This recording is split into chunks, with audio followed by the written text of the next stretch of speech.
नमस्कार बंधुरा श्रीमयी एस्ट्रोलजिकल टिप्स चैनेले तुम्हारे सकल के स्वागत जानाচ্ছি। আজকে যে বিষয়টা নিয়ে বলবো সেটি হচ্ছে শনি রেখা। এর আগেও আমি কয়েকটি ভিডিও করেছি। আজকে তোমাদের শনি রেখা বা ভাগ্যরেখা নিয়ে কিছু তথ্য আবারও তুলে ধরব। যদি শনি রেখাটি শুরুতে গভীর অর্থাৎ প্রথম পর্যায়ে গভীর এবং স্পষ্ট অঙ্কিত দেখা যায় এবং অনুরূপ শনি রেখাটি যদি শিরোরেখার স্থলে সমাপ্ত হয় তাহলে কিন্তু জাতক জাতিকার 30 বছর বয়স পর্যন্ত ভাগ্যোন্নতির ক্ষেত্রে অনুকূল অবস্থা থাকবে এবং 30 বছরের পরে অবিবেচনার জন্য জাতকের ভাগ্যোন্নতি ব্যাহত হবে এবং ওই ধরনের জাতককে 30 বছরের পরে ভাগ্যোন্নতি লাভ করতে হলে আর কোনো মতেই ভাগ্যের উপরে নির্ভর করা উচিত হবে না, কারণ ভাগ্যোন্নতির পক্ষে অনুকূল এক্ষেত্রে 30 বছর বয়সকালেই শেষ হয়ে গেছে। অতএব ওই বয়সের পরে জাতককে উন্নতি লাভ করতে হলে প্রচুর পরিশ্রম ও কষ্ট স্বীকার করতে হবে। অনেক শনি রেখা থেকে আবার কিছু কিছু ঊর্ধ্বগামী ক্ষুদ্র ক্ষুদ্র সূক্ষ্ম রেখা বেরোতে দেখা যায়, আবার নিম্নগামী ক্ষুদ্র ক্ষুদ্র সূক্ষ্ম রেখা দিয়েও শনি রেখা থেকে বেরোয়। শনি রেখা থেকে ওঠা অনুরূপ ক্ষুদ্র ক্ষুদ্র ঊর্ধ্বগামী রেখাগুলি ব্যক্তি জীবনের মানের উন্নতির ইঙ্গিত দিয়ে থাকে। ঊর্ধ্বগামী অনুরূপ রেখা সকল শনি রেখার শক্তিকেও বাড়িয়ে দেয়।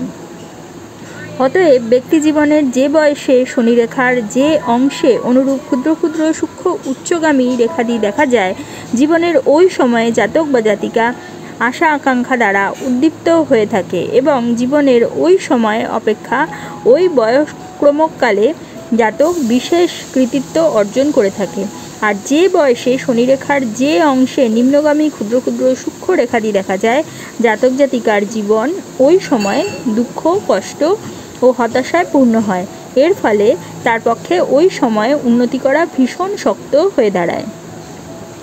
সাধারণত শনিরেখার যে অংশে উচ্চগামী ক্ষুদ্র ক্ষুদ্র সূক্ষ্ম রেখা দেখা যায় তখন জাতক জাতিকার স্বাস্থ্য ভালো থাকে, আর শনিরেখার যে অংশ ক্ষুদ্র ক্ষুদ্র নিম্নমুখী সূক্ষ্মাদি রেখা দেখা যায় এবং সেই সঙ্গে আয়ুরেখাতেও যদি দীপচিহ্ন দেখা যায় তাহলে বুঝতে হবে যে স্বাস্থ্যগত গোলমাল বা ত্রুটির ফলে শনিরেখায় ওই ধরনের নিম্নগামী রেখা অর্থাৎ ভাগ্যোন্নতির ক্ষেত্রে প্রতিকূল অবস্থা সূচিত হয়েছে, কারণ ওই ধরনের নিম্নগামী রেখাসমূহ হতাশা ও ব্যর্থতা সূচক।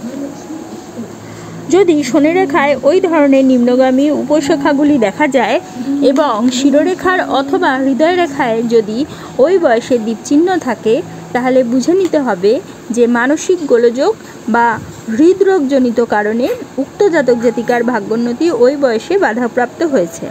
বাত বা পক্ষাঘাতজনিত গণ্ডগোল শনি পর্বত বা চন্দ্র পর্বতের মাঝখানটি পর্যবেক্ষণ করলেই জানা যাবে এবং সেই সঙ্গে যদি শনিরেখার অংশে নিম্নগামী ক্ষুদ্র ক্ষুদ্র রেখাদি দেখা যায় তাহলে বুঝে নিতে হবে বাত বা গেটেবাতজনিত কারণে উক্ত ব্যক্তির উন্নতি ব্যাহত হয়েছে এবং জীবনের ওই সময়ে আয়ুরেখাটিতে ত্রুটি দেখা যাবে। অতএব শনিরেখার কোনো অংশে ক্ষুদ্র ক্ষুদ্র নিম্নগামী রেখাদি সূচিত হলে হাতের অন্য রেখাদি বা অন্যান্য অংশ পরীক্ষা করে কারণ জানা যাবে। অতএব শনিরেখার যে অংশে নিম্নগামী রেখাদি দেখা যাবে তখনই সতর্ক হয়ে কারণ খুঁজতে হবে। শনিরেখায় যদি অনুরূপ উচ্চমুখী ক্ষুদ্র ক্ষুদ্র সূক্ষ্ম রেখাদি দেখা যায় কিন্তু শুক্র পর্বতস্থ দুঃখসূচক রেখাদি যদি আয়ুরেখাকে কর্তন করে শনিরেখাস্থ উচ্চমুখী রেখাসমূহকে কর্তন করে তাহলে ওই ব্যক্তির উন্নয়নশীল জীবনধারাতেও বারবার বাধাবিঘ্ন সূচিত হবে। যদিও এই ধরনের বাধাবিঘ্ন ব্যক্তি জীবনের উন্নতিকে সম্পূর্ণরূপে ব্যাহত করতে পারবে না, কিন্তু অর্থনৈতিক দিক থেকে উক্ত জাতককে কিছু না কিছু ক্ষতিগ্রস্ত হতেই হবে। তাহলে বন্ধুরা আজকে তোমরা জানলে শনিরেখার সম্বন্ধীয় কিছু তথ্য।